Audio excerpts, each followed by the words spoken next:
How's the bacon, did you say? Oh, what a fantastic hit! Roy Keane on Haaland. Here's Sancho. Aguero! I swear you'll never see anything like this ever again.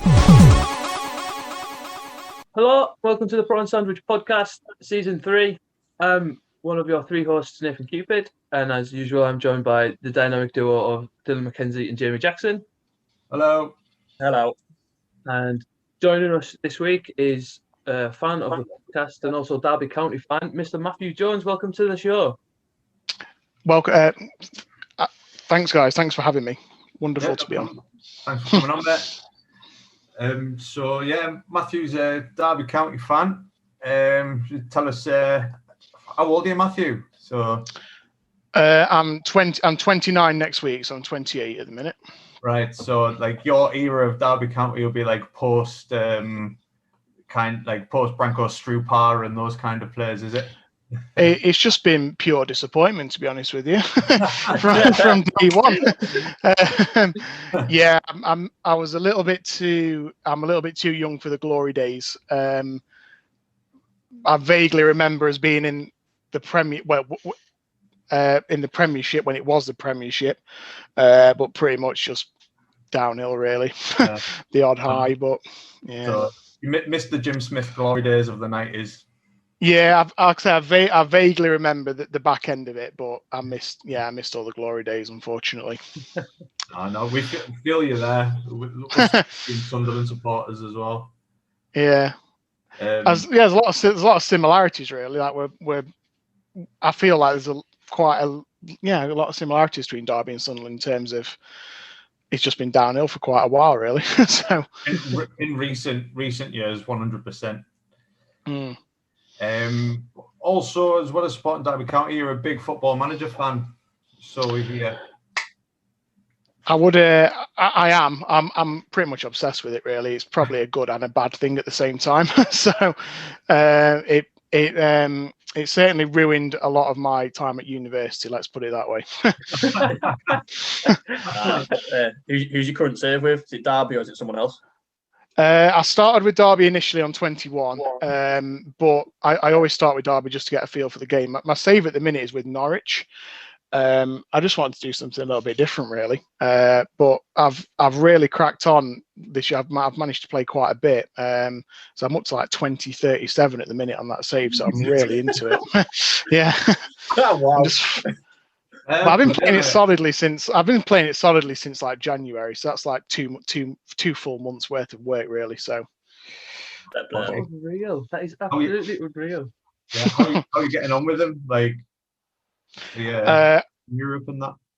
Oh yeah, I think I've won 6 Premier League titles as of today, something like that. 2 Champions Leagues. Can't remember the rest of the cups, but basically I just do what I normally do on Football Manager, just buy young and sell high, really. So got a stupid amount of money in the bank. Yeah, I'm really enjoying the game this year. It's one of the best. It's probably the best one, actually, I think, so far. Yeah, that was going to be my next question. And what was your favourite version of the game being? I think in terms of gameplay, I think it's got better every year, and I think it has culminated in 21. I think if you look at where it's come from, like in the 2010, 2011 era, I think it's just come on leaps and bounds as a game. I've got a real soft spot for Football Manager 15 for some reason. I had a really good Rotherham save on that edition. I don't know why Rotherham. I think I started like a Wolfsburg or something like that as random, and then I got sacked and I went to Rotherham. But with that one, I played like 40 seasons or something, so I think that's why that one sticks out in my memory. So but yeah, I just think it's just superior to all the other football games. Like, I'm not a big FIFA player or anything like that. That's pretty much the only game I play. But yeah, I've just loved it since I was a kid, really.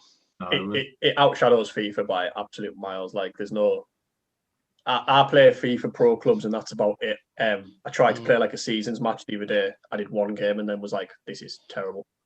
Like, get me back to Footy Manager. I genuinely don't think. Oh, go on, sorry. So the 2037 is impressive. It makes me like, I need to start putting like effort into my saves. I'll do like a season and a half and go out bored and start again. Good effort. I think I'm at an advantage because my girlfriend's very forgiving with me playing the game, so she doesn't pester me to do other things, and I haven't got any kids or anything like that. So I think I've probably got a lot more spare time than other people. So I'm probably an advantage really. But I get through a season. I probably get through a season a week, probably maybe a little bit quicker sometimes. So yeah, it's only a couple of hours, 3 hours a day. So Yeah, seem to fly through it. Yeah. Have you ever because obviously Champman 01 or 2 is available for the full game's available for a free download. Like, do you ever play any of the older games still, or do you just change each time as you go? Yeah, I'm probably like on the borderline of being too young to remember like Championship Manager, I'd say. I am familiar with the older editions and I have played them in the past.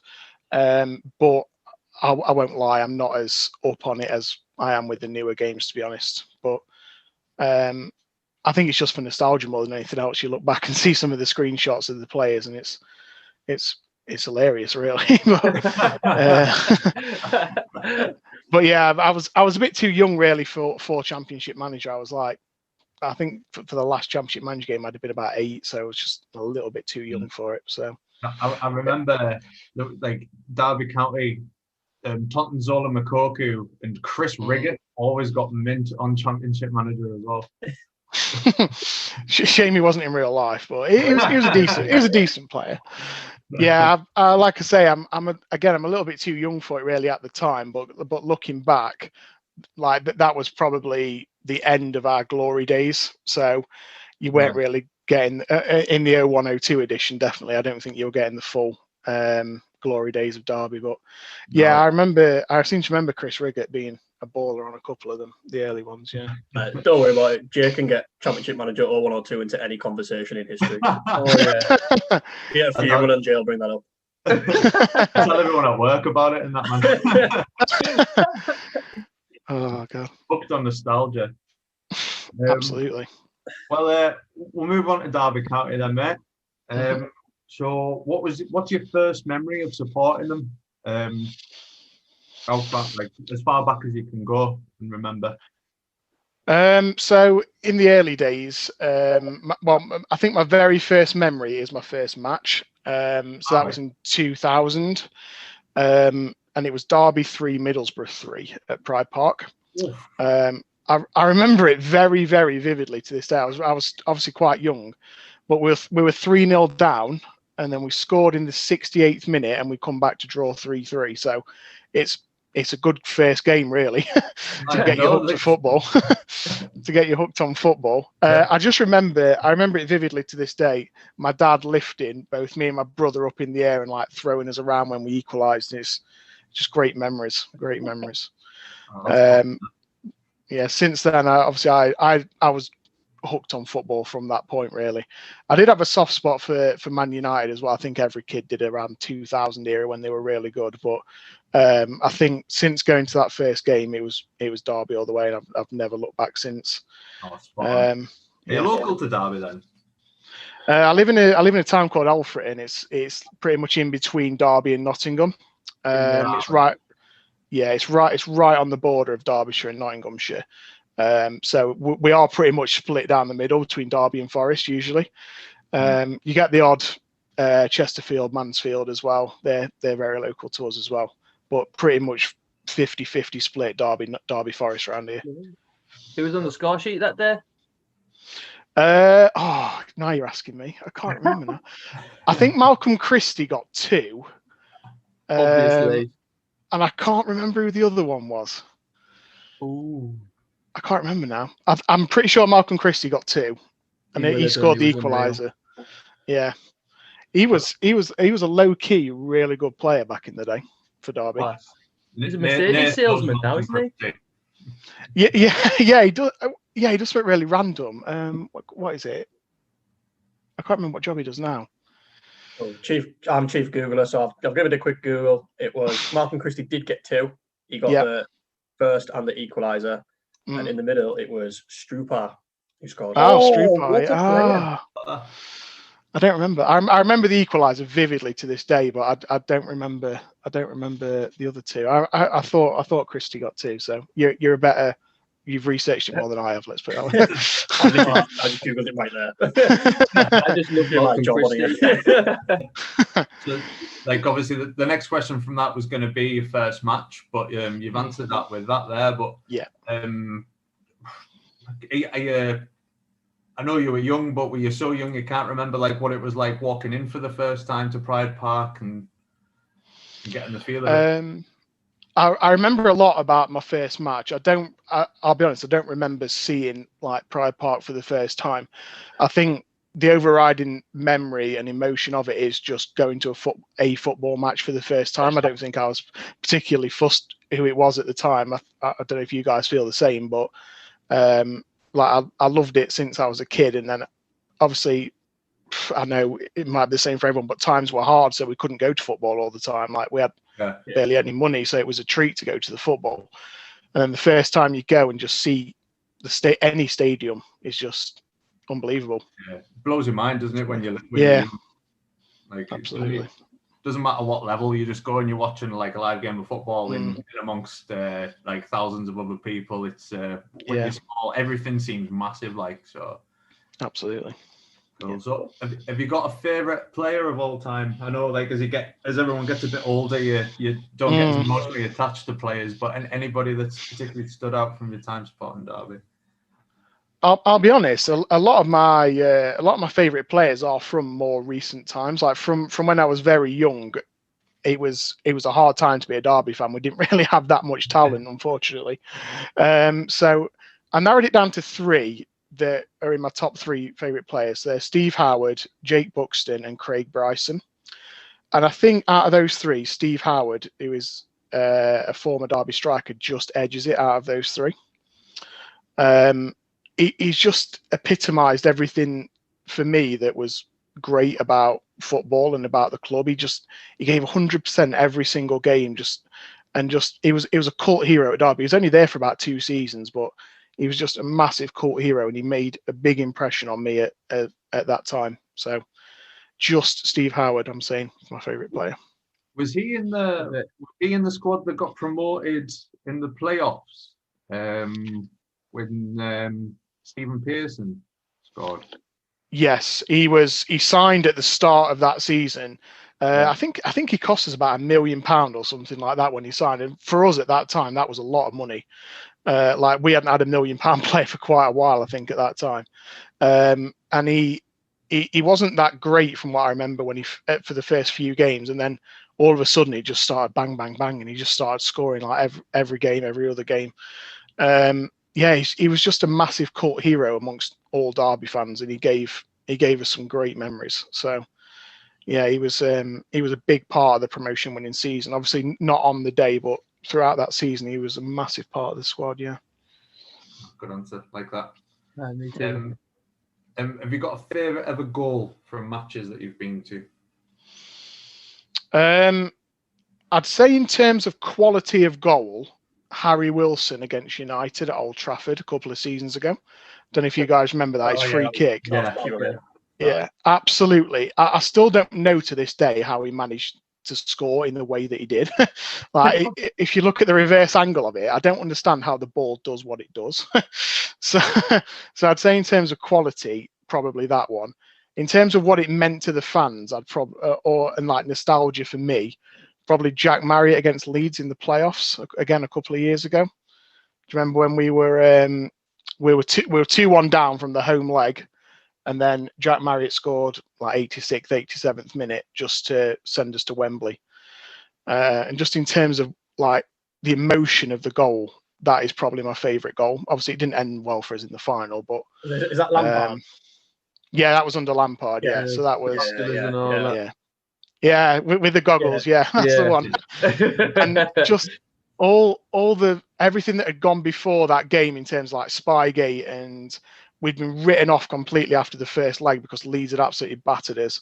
Like, and just to score that goal and take us to Wembley, just a release, just an emotion that I've never felt before, and a lot of other Derby fans hadn't felt before. And to be honest, we didn't really care what happened in the final after that.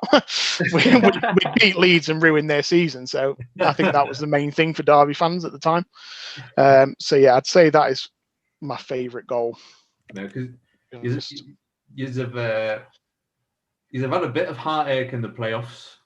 I think it's a bit of an understatement. Like Dylan Dylan done a bit of research before about Derby in the playoffs. So the next two questions were best moment and worst moment. So I'll go with worst moment first, so we can go to a high after that.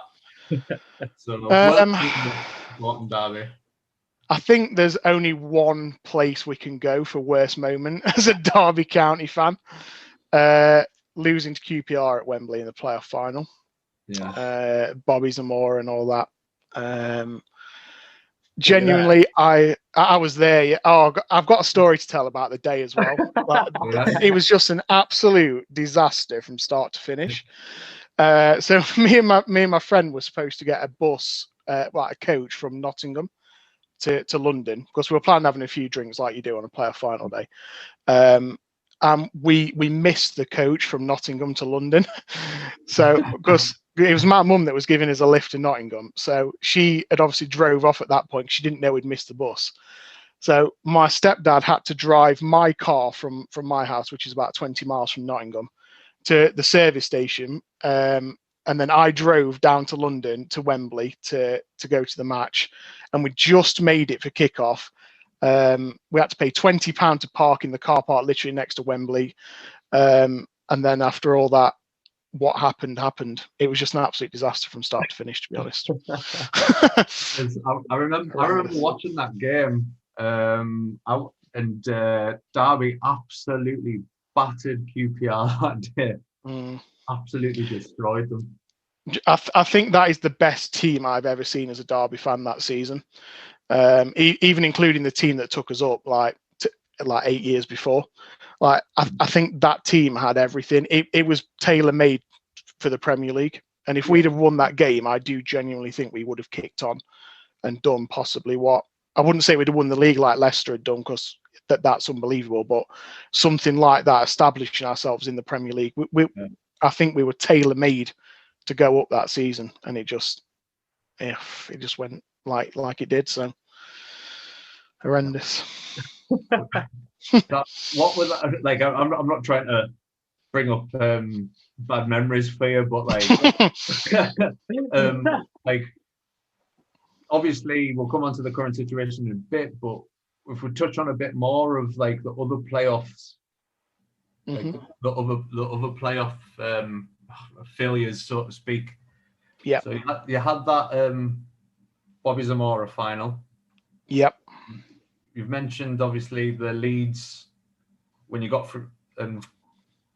Was that was a different season, wasn't it? When you beat Leeds, who did you play in the final that year? Yes. So we beat Leeds in the semis, then we played Villa in the final. Oh yeah, of course. Yeah. I've got down before that. The season before that was 17-18, lost to Fulham in the semi-finals. Yeah. And then the 15-16 lost to Hull in the semi-finals. Yeah. Is that the one where Hull went up? They beat Sheffield Wednesday in the final. Yeah, I think pretty much everyone that's beat us has gone up. So I think we're a lucky omen if you draw us in the playoffs. To be honest, if you get Derby in the playoffs, you're going up. Yeah, pretty much. Yeah, so like you say, the earliest one out of them was when we lost to Hull in the semi-finals. We lost 3-0 on the home leg. Andy Robertson actually got the third that day before he turned good. Yeah,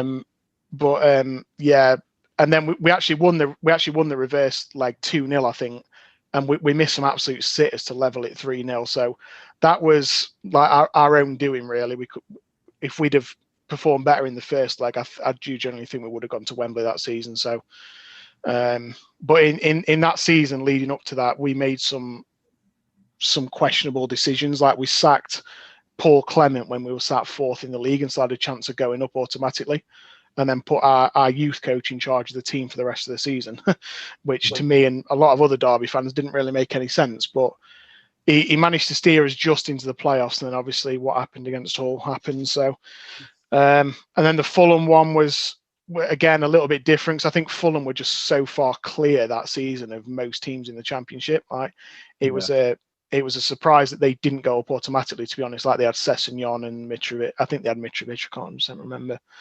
And they were just absolutely flying. And to be honest, they just outplayed us. From memory, I've not really researched it, but I think we won one of the legs 1-0. I think it was the first leg 1-0. And to be honest, I don't know how we managed to get away with that. And then they beat us in the reverse leg. So yeah, again, it was against the better team, I feel, that time. And then obviously a couple of years ago under Lampard, beat Leeds in the semi-finals.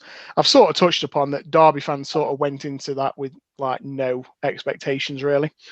But I think because of that, we were thinking it might be our year because nobody expected us to do it.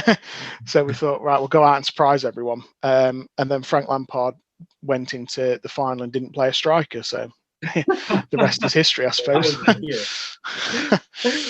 can hear the disappointment in your voice. It's more like therapy than a podcast at the minute. Yeah, it is, unfortunately. I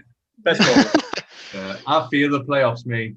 Like we've lost in 2 playoff finals in my lifetime of supporting Sunderland, and we've been beaten in 1 semi-final as well.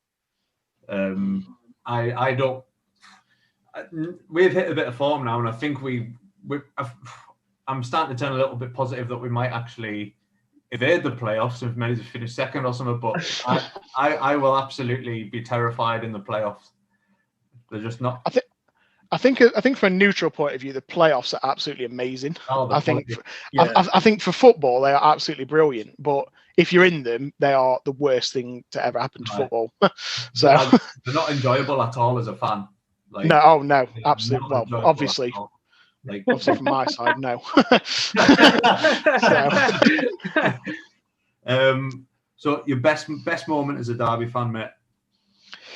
I think it has to be getting promoted at Wembley. I just think that the whole experience of that day, the season, what it meant to everyone, what it meant to my dad as well, just sort of tips that over the edge.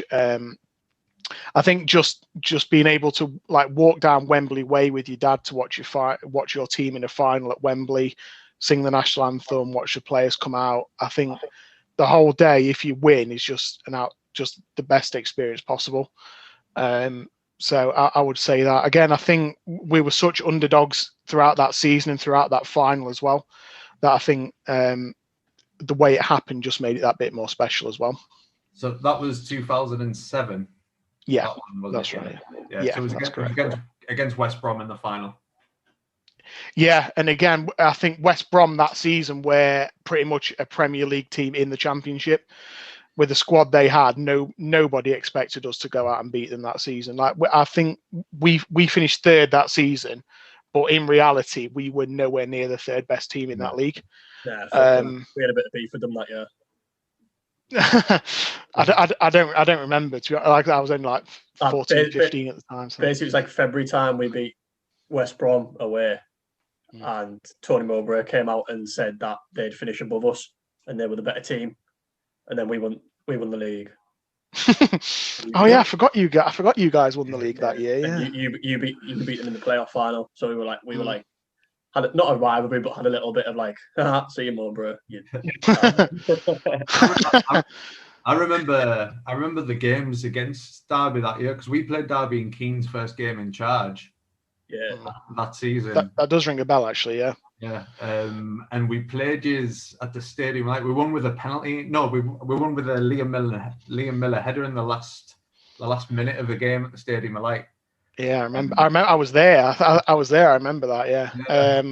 I've always loved going to Sunderland. To be honest, I think I've been 4 or 5 times to Sunderland. It's always a good day out. I think we've lost 3 times in the last minute though. So again, I think I'm a jinx. But you remember the Giles Barnes goal in that game? That was great. Again, vaguely, it's my memory's not great to be honest, but I do vaguely remember it. Yeah.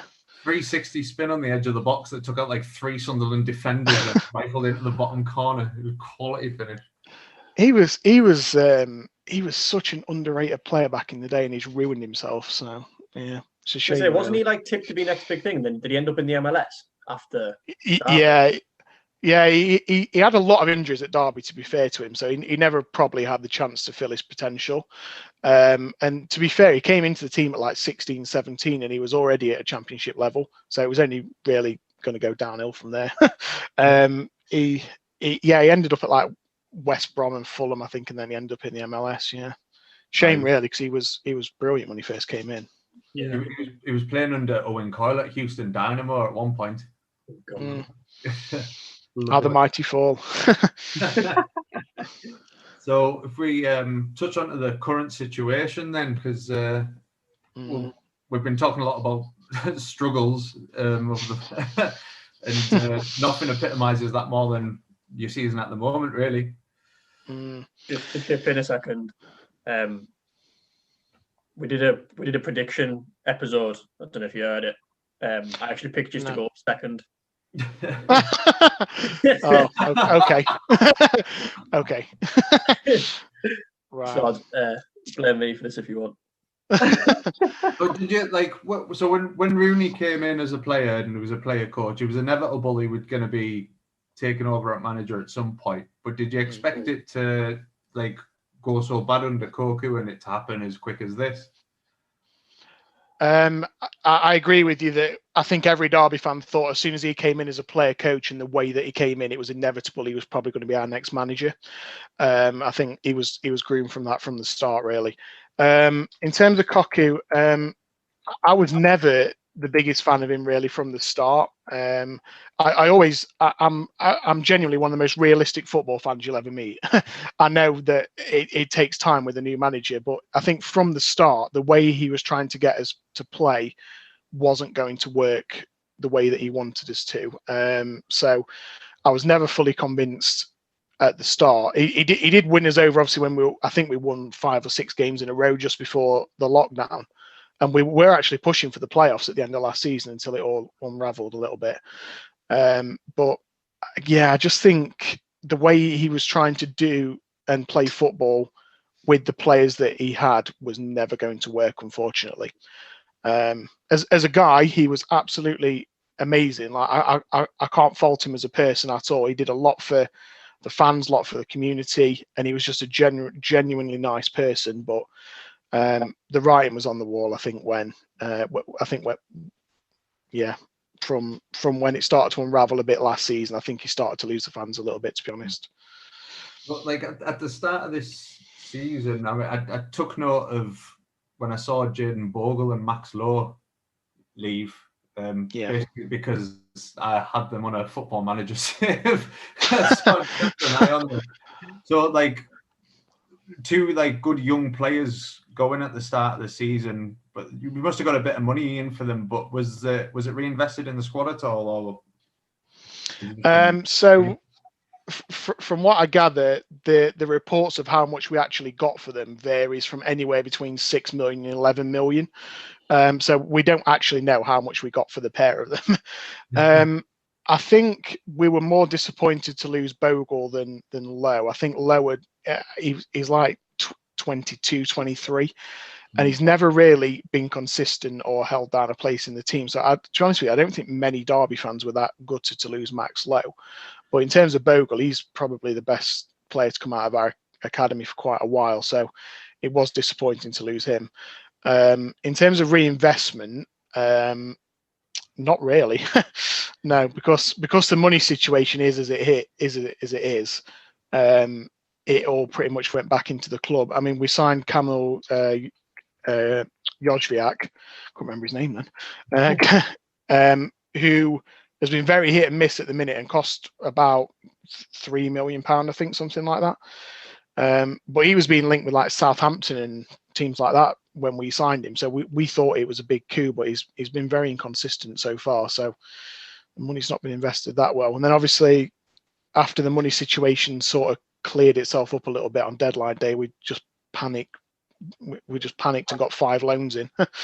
So we've not really reinvested that money, and we're just relying on loans and youngsters again, really. So are you worried about relegation then? I'm looking at the league table here, and he's at 18th, 6 points clear of Rotherham, who are third bottom. Rotherham have a game in hand. I'm a lot less worried than I was 3 weeks ago, but I genuinely think that some Derby fans are being so unrealistic about their expectations. Like I've seen a lot of Derby fans at the start of the season saying that the Championship looked quite weak this year and we could easily get top 2. And I was saying from the start that we were more likely to get relegated than we were to get promoted. So I wouldn't be amazed if we did get relegated, to be honest, because the way the squad is at the minute is pretty much wafer thin. But I'm more confident now than I was like 3-4 weeks ago after we picked up a few wins. So I think we'll just be okay, is my prediction this year. Yeah, I mean, Wickham are obviously. I think everyone knows that they're going. It's quite a scrap down the bottom there. It'd be a disaster if you did go down. I hope you stay up. No. Yeah, I think if we do go down, it'll be almost terminal for the club, to be honest. With obviously the way the money situation is at the minute, unless the takeover goes through, which is looking less and less likely by the day, I think we are genuinely in trouble if we go down, to be honest. Mate, it's shit. It's pure shit. You don't just win the league like you think you're gonna. It's so shit. Yeah, again, like I say, I think, as I've said before, I'm a very, very realistic football fan in general. And I just think some Derby fans are just very unrealistic with their expectations for the club. I think they think that our youth players are a lot better than they are, when the truth is they are mid-table Championship players, and we're a mid-table Championship team. So I think we've just got to look at it that way, to be honest. Well, hopefully you stay up and can kick on under Rooney, avoid relegation and try and build on something. But if you're needing a takeover and it's not happening, we know as well as anybody what that's like. You can end up in such a situation where you're not going to get out of for a while. You'll end up with a Netflix series. Yeah, I think if Amazon or Netflix wanted a good drama, I think Derby would have been a good shout, to be honest, alongside Sunderland. I think they would have had enough content. Absolutely. God. Right. Well, before we move on to your favourite all-time 11, I'm going to do a little quiz. Mm-hmm. If you've got anything handy to write something down on, Matthew, yep, that'd be handy. Yep, I can get it. That's no problem. Yep. Yeah, I'm ready when you guys are. Well, this definitely favours the guest. Okay. I've got a list here of Derby's top 10 Premier League goal scorers of all time. So even though it favours the guest because it's Derby County, it's still just before his time, majority of them. Okay. So I just need just names, and then whoever gets the most obviously wins. And I've got a tiebreaker question at the end. So is this 92 onwards then, Premier League era? Yeah. 1992 onwards, Premier League. Derby's I might not even be able to name, not to be disrespectful, mate, but I might not even be able to name 10 players here. That's I don't take any disrespect. Don't worry. I'll give you a clue. There's been 2 mentioned on this very podcast recording right now. While you're mulling over that, I'll just plug the social media a bit. So if you want to find us on Twitter, we are at Prawn Podcast. If you want to give us a follow, we'll keep up to date with when new episodes are getting released and as much daily content as we can put on. And on Instagram, it is at prawn_sandwich. Dylan runs that. There's always loads of stuff being posted every day. Pictures from our Football Manager Chronicle series and different polls on things and stuff like that as well. My depot images have just dropped tonight. Yeah, I've just went on there and can see that there's some Football Manager screenshots. And of course, just like our posts, share the podcast. If you could give us a rating on any podcast platform as well, that'd be great. How are you getting on, guys? I'm a Derby fan and I'm struggling, to be honest. So I've got 7. I'm literally just putting players that I remember playing for Derby. Same. I'd have struggled with this, to be honest, and a lot of it's like my era. yeah, like I said, I think a lot. I'm trying to think before my time. That's the problem, I think. And to be fair, we've been awful for most of the time. So I think there's going to be some surprising names in there. How many have you got down, Matthew? I've just put my 9th one down now. I'm struggling to think of a 10th. Where are you, Nath? How many have you got? 7. Dylan? 8. But one's Robbie Savage, so you may as well put 7.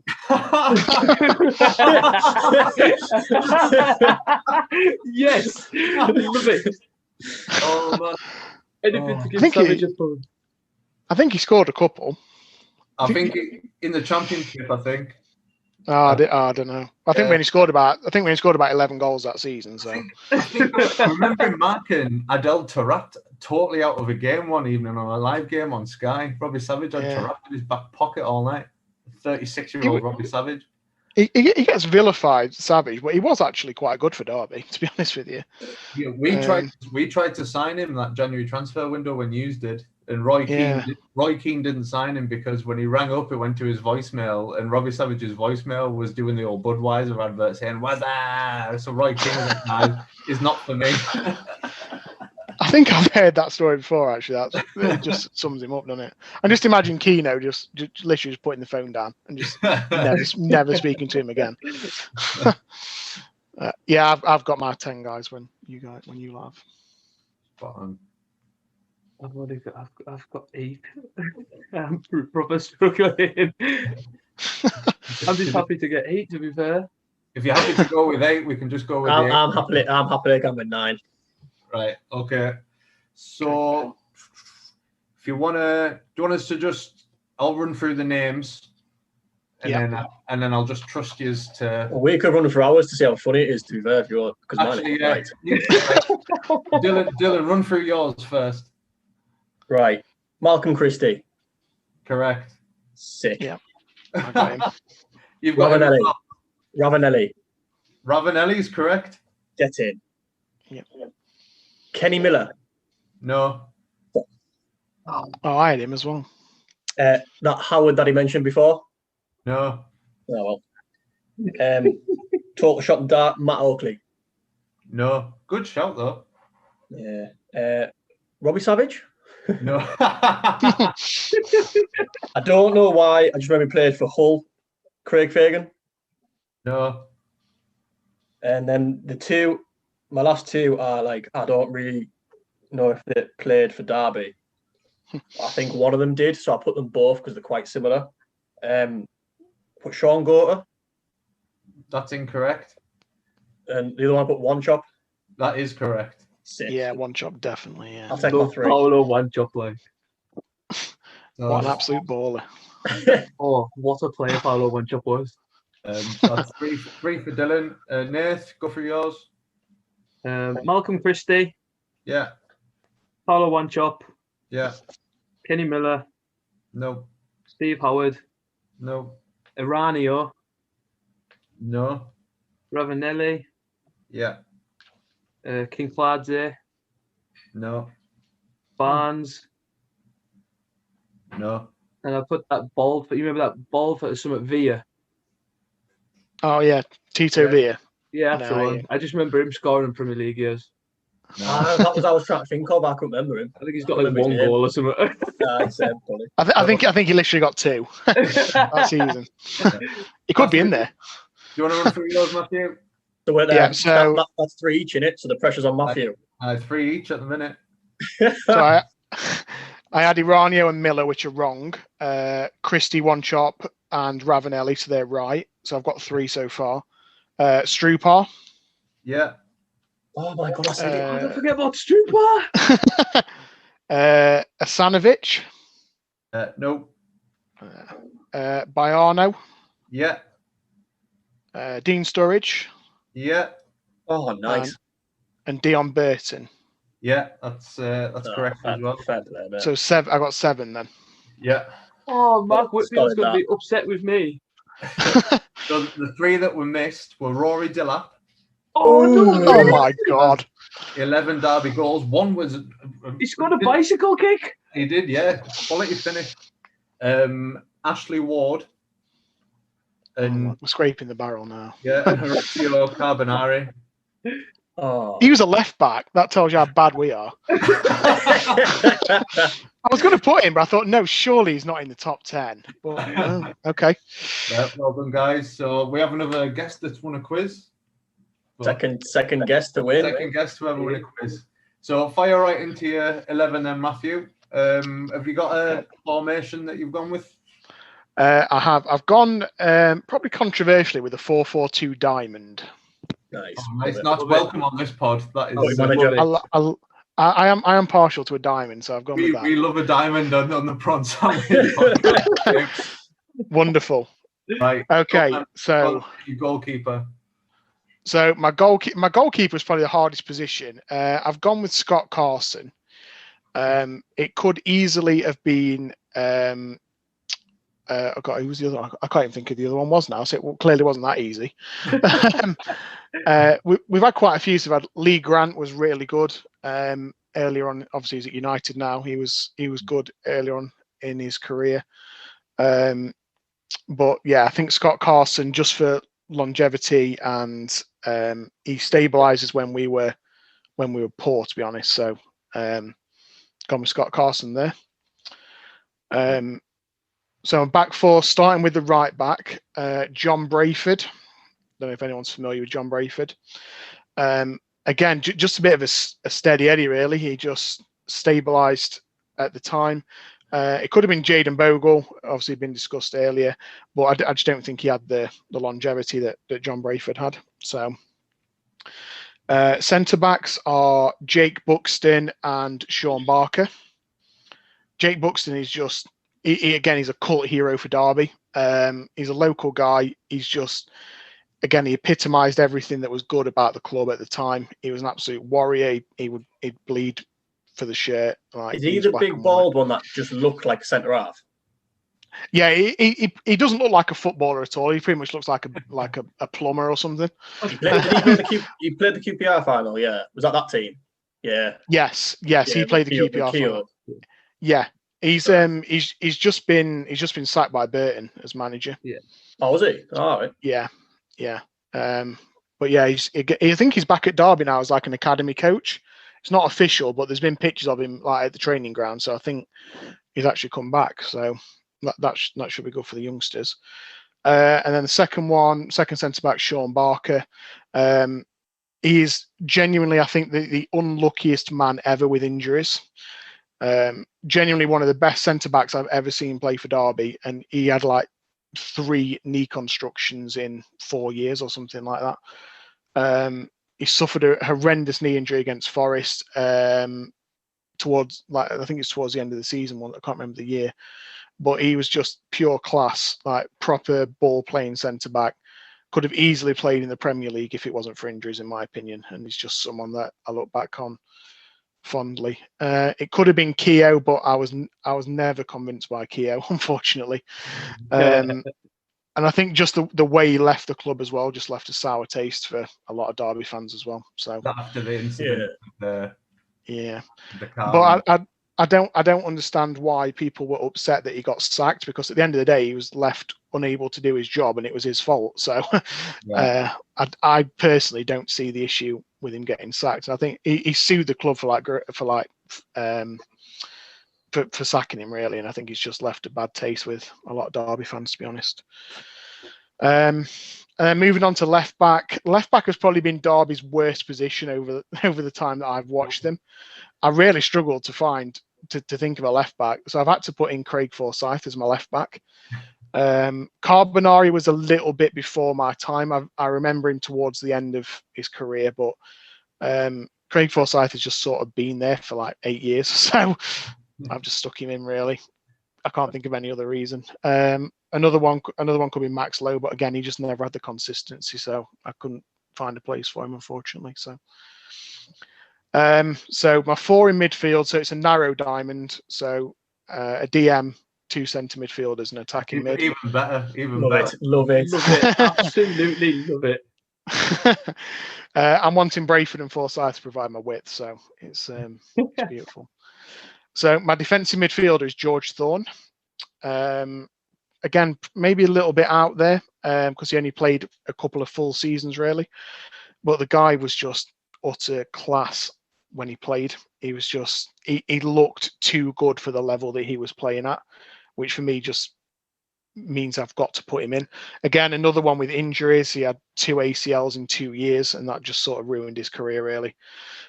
He's recently been on a Derby County podcast and going through his time, and I think the luck he's had with injuries has just been rotten. Don't know if anyone's familiar with the story of him or not, but basically he came back and Lampard just didn't fancy him, really, so he just shipped out on loan to League One. But in the playoff season and the couple of seasons after that, he was just pure class, so I had to put him in there. Then my 2 midfielders slightly in front of him are Inigo Idiaquez and Craig Bryson. Idiaquez was just he was just pure class. Like he oozed class. You know the sort of player that you watch and he just skips around the field. Like he was unbelievable. And he's generally one of the best dead ball specialists I've ever seen at any level. So again, I had to put him in there. It's just I've got so many fond memories of that team and him. So He was a quality player. He was fantastic, yeah. And then Craig Bryson is a true Derby legend. I think the word legend can be overused, but genuinely he is a Derby legend. His hat-trick against Forest when we beat them 5-0. Just his general performances that season, his endeavour, his determination, he would be perfect in that midfield alongside Idiaquez. And then my attack mid is Mason Mount. Sorry, mate. I just Googled Idiaquez because I'm my hands up. I didn't know him. 20 goals in 88 games for a midfielder. That is quality. Yeah. I think probably at least half of them were free kicks. That is class. He was genuinely one of the best players I've ever seen play for Derby. He was just so good, honestly.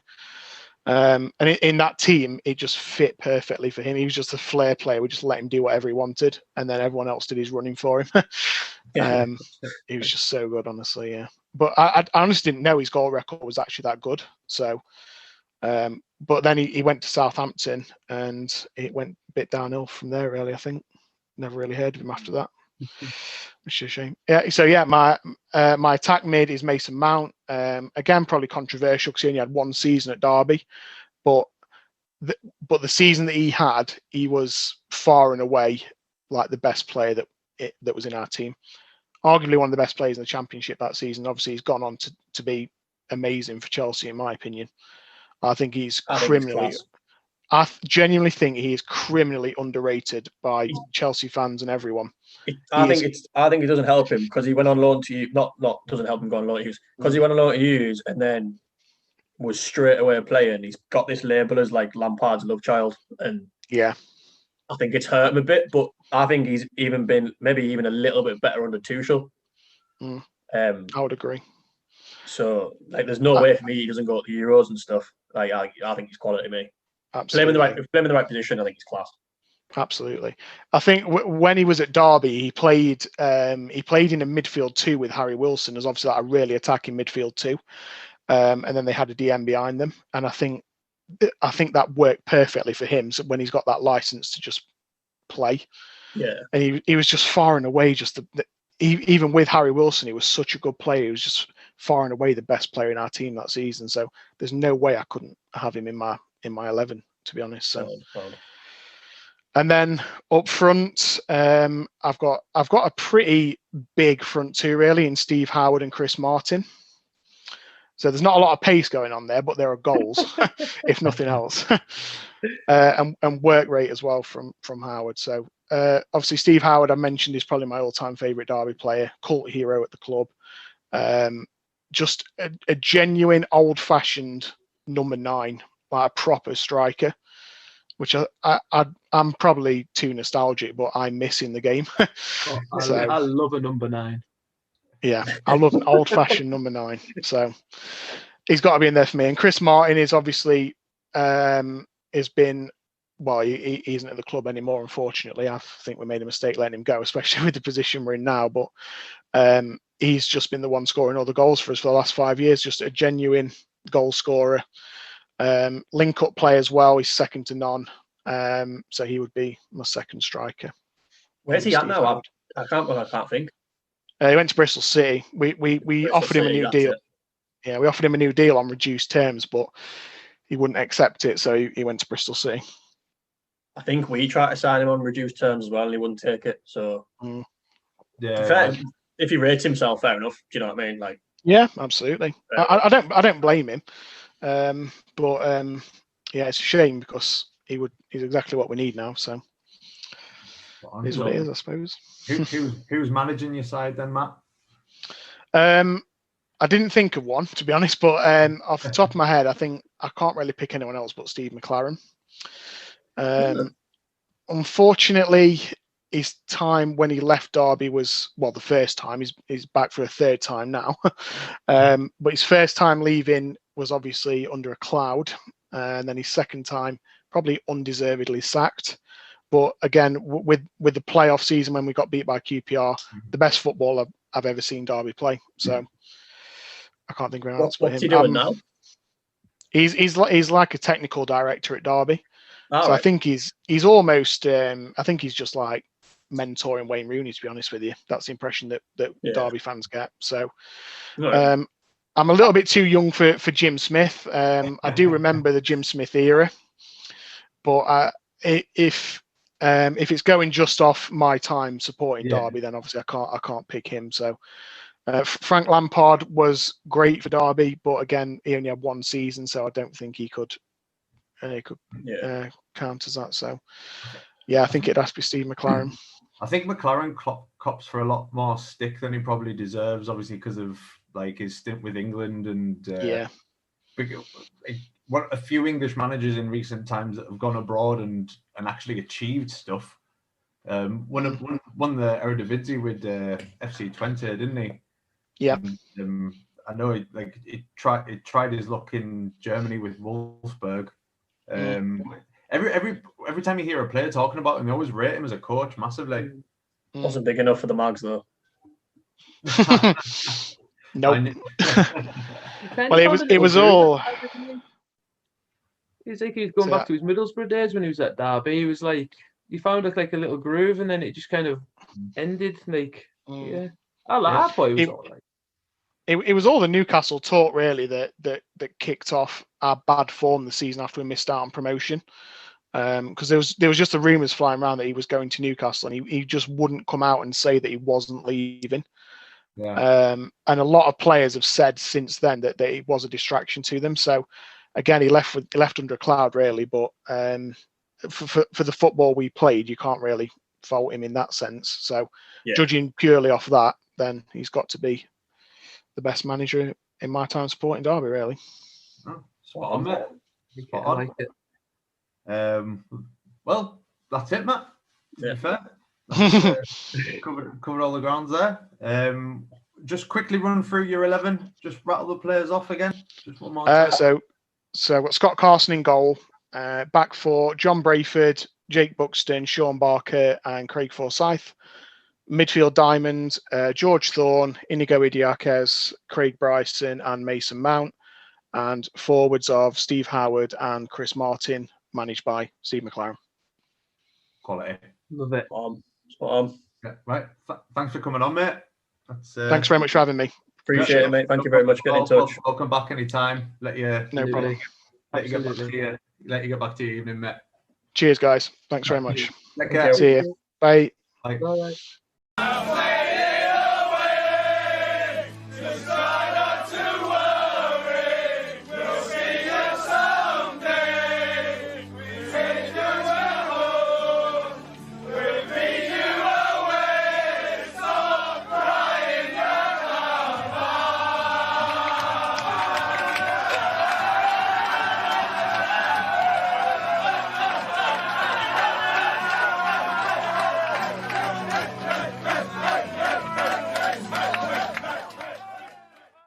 that was Matthew, Derby County fan. Thank you very much for coming on. As usual, anybody that's interested in coming on the show, if you just get in touch with us on social media, or if you know us, just text us. Everybody's welcome. Doesn't matter what your background in football is, whether you're just a football fan or if you're an avid Football Manager fan, if you do any coaching or anything like that, just come on the show. We'll have you on. Just want to say, we normally mention what football tops we've got on. Nath, what top have you got on today? I'm wearing a 2005 to 2006 Celtic home shirt. Dylan's got the Sunderland this season's away kit. Buy one, get one free. Get to your club store now and buy it. I've got Sunderland's home shirt between 97 and 1999. I had a specific reason for wearing my Sunderland top was because after listening to the episode with Connor today and I heard Blade and Races, I was like, I need to wear a Sunderland top the next time. Honestly, I was wearing a face mask when I was putting it on. It's like, oh no, I just can't. But yeah, thanks for listening, everyone. And till next time. See you later. Arrivederci. How's the bacon, did you say? It's Duta. Oh, what a fantastic hit! Roy Keane on Holland. Here's Sancho.